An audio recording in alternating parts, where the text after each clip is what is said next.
we'll start here. We'll first talk about the overall energy sector in Maryland, look at a breakdown of that, and we'll look at some of the technologies and incentives for it as well. So here is, well, this doesn't answer your question just yet, but I think most of you got it. I think the correct answer is petroleum, but here is where we look at our energy sector and see that Maryland uses a lot more energy than it produces, okay? So those black bars are the energy that Maryland uses for transportation, manufacturing, residential, all energy use there is encapsulated here. But most of our, we use most of the energy. We don't produce a whole lot of it. So here's a breakdown of consumption. So petroleum, 35%, at least last time I updated this data, it was 35% petroleum. So I think most of you got that question correct. Solar is about 1% of our use, although it's growing, and the renewables overall are growing, but that's kind of a breakdown of where our energy comes from. We'll look at electricity specifically here. So what you'll see, all energy sources on the left-hand side, you'll see coal and other fossil fuels on the decline. I've magnified the renewables on the right-hand side, so you see solar and other things. Hydropower in blue is pretty consistent. The Conowingo Dam and you know, we're not increasing much hydropower, but we are generating more and more solar as time goes on. You see a spike in 2018, and there's reasons for that we won't get into today, but there's increase in renewables overall, and they're taking up a greater percentage. I'm not going to talk about the electricity generation. It's just how turbines work. Solar power is different in that it doesn't work with turbines, but most energy works by turbines. But I want to revisit this diagram that has popped up on a number of our programs through this series. Just as a quick recap, we've really covered the bottom lower tiers of this: energy, conserving energy, using energy efficiently. We really haven't touched on renewable energy because it's an expensive, the technology is more expensive, and it has a longer return on the investment. And so we really prioritized the first couple sessions of this webinar series on conservation because it's free to conserve energy, and then you can design a more sustainable, smaller energy system based on that. We went through an example of that. I won't go through that again, but here's another way of looking at it. Let's just look at the winter, for example. We're in the winter season now, so looking at that top graph, what we see is we lose a lot of heat through air leaks and other things, through the walls. We've talked about that when we talked about weatherization. And so to make up for that heat loss, we have to supply heat system, and that's those red areas driving back to the left. So we have heat coming from heating system, as well as any passive or active solar heating. Okay, so we're making up for that. Now, if we fix that air leak and we get better insulation in our walls, then we don't have to make up as much heat. And so again, that's the importance of conserving and using energy efficiently before we size an energy system, whether it be renewable or any other energy system. So conserve and save energy first and foremost, and that's what we're really going to focus on. So again, I'm only going to scratch the surface. I'm going to take a couple minutes just to scratch the surface of different our renewable energy technologies. And again, this is something we'll have to dive into with programming next year. But you look at woody biomass as a renewable resource, as long as you're managing your woodlands sustainably, that's not a problem. The EPA standards on wood stoves and pellet stoves are very good now.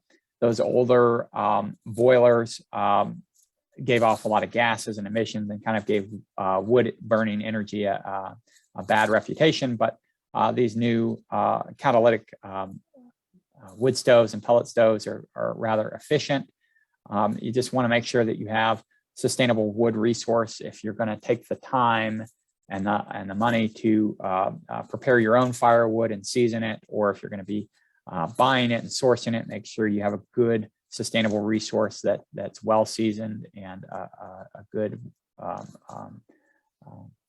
storage system for it as well. You don't want, you have to have a spot for pellets if you're buying pellets and that kind of thing. Depending on the type of wood you're burning, you can get more or less heat. But again, that's just a quick overview of woody biomass. I'll share some thoughts on considerations here for geothermal, or what we're about is ground source heat pumps. So ground source heat pumps, I hope everyone can hear me now. Again, it's based on the soil temperature you have. If you have 55 degrees temperature, and whether or not you're doing a vertical or horizontal system is going to impact how you size a geothermal or ground source heat pump. More of that information on the geothermal is on the included on the heating and cooling session as well. So, okay, I apologize for losing connection, but I'll try to wrap up just a couple of topics here. Micro hydro for smaller energy systems, not a whole house necessarily, but it's going to depend on the head pressure of water that you have and the flow rate of water, but you could power a small system with this. Most people are interested in the solar technology. We have a number of resources on our website and recordings dealing with solar. You have to make sure you have a good solid roof, that's a newer roof that's not in need of any repairs. If you're doing a roof system, if you're doing a ground mounted system, of course, you have to have the ground for it. Make sure there's no shade in the area and get the right angle. So it's based on how much sunlight we have, and it's pretty consistent here in Maryland for most of the state. We have pretty good sunlight availability, and just kind of size a solar system based on how much energy you need to create. Solar thermal is different, and a lot of people get that confused, but solar thermal would be for water heating or something like that. And so you're using a solar collector up on the roof or somewhere to heat up water or some kind of a refrigerant fluid, and you can heat water and use it for the water heater or something like that. So we talked about how to size a water heater previously. Here's how to size the solar collector. It's kind of based on the number of people you have in your home. And so there's a rule of thumb there given for sizing those systems. Wind power, there's not too much of that going on, not a whole lot of incentives currently for wind power, for land-based wind power, but they're out there if you dig around. I have to have a good wind resource, and for the most part we do have good wind resource. You just don't want to have any local obstructions that block it. There's a little bit of uncertainty because the wind's not always blowing at that same rate. And most of the systems will need a tower. You might not want that on your property. And so those are some of the considerations there. It's based on the speed of the air and how big of a system you have. Now, if you're renting a property or something like that, or the cost is too high for a system, there are other options out there to get your energy from renewable resources. I've shared this Maryland Energy Choice website with you before. It's mdenergychoice.com, and you can go and source your energy, whether it be electricity or gas energy, natural gas. You can source that from renewable resources. So that's a way, regardless of who your provider is, who's delivering your energy. You can always go and source that in Maryland. Community solar is another option for folks that may not, this is an option for folks that may not have the capacity to build on their own property. There's other options out there where you can invest in a community solar plan. And so I'll share this website. The Solar United Neighbors website has a good tool to look up open opportunities for community solar. If you're owning the system, you can own it outright, and you do get some incentives with owning the system. Of course, there's leases and PPAs as well. If you don't own the system, you're not going to necessarily take advantage of the same incentives associated with it. And that's all I'll really address with that. Net metering, so with solar and wind power, net metering is one benefit where any energy that you're producing above what you're using, it goes back onto the electric grid. And so you can have some credit balance coming back to you on your energy bill each month. And when they align those, that balance. SREC market, renewable energy credits or certificates as well. So producing something from solar energy or wind energy. If you're producing a megawatt of energy, you can get a certificate through the Public Service Commission, and that can be a separate transaction than the energy itself. In this case, you're having a certificate that you can sell to someone. A utility might be interested in purchasing that certificate for their own compliance metrics. But this is something we'll talk about and have talked about in other programs.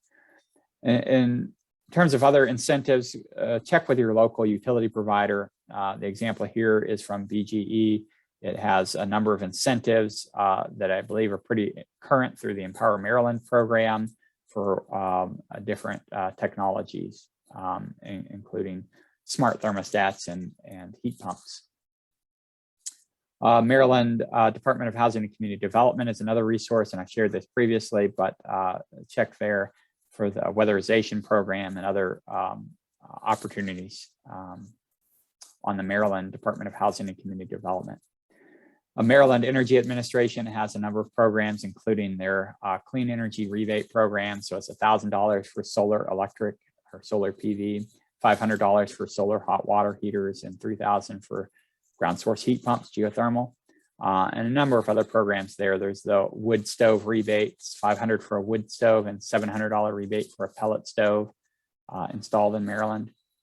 Other incentives, federal tax incentive. You see here, we had it renewed for 26% for the federal interest investment tax credit.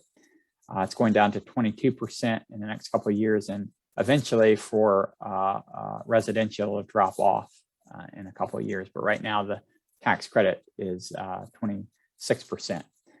You can check the Desire website as well, DSIREUSA.org, and I'll have a number of incentives as well for renewable energy systems and other options as well.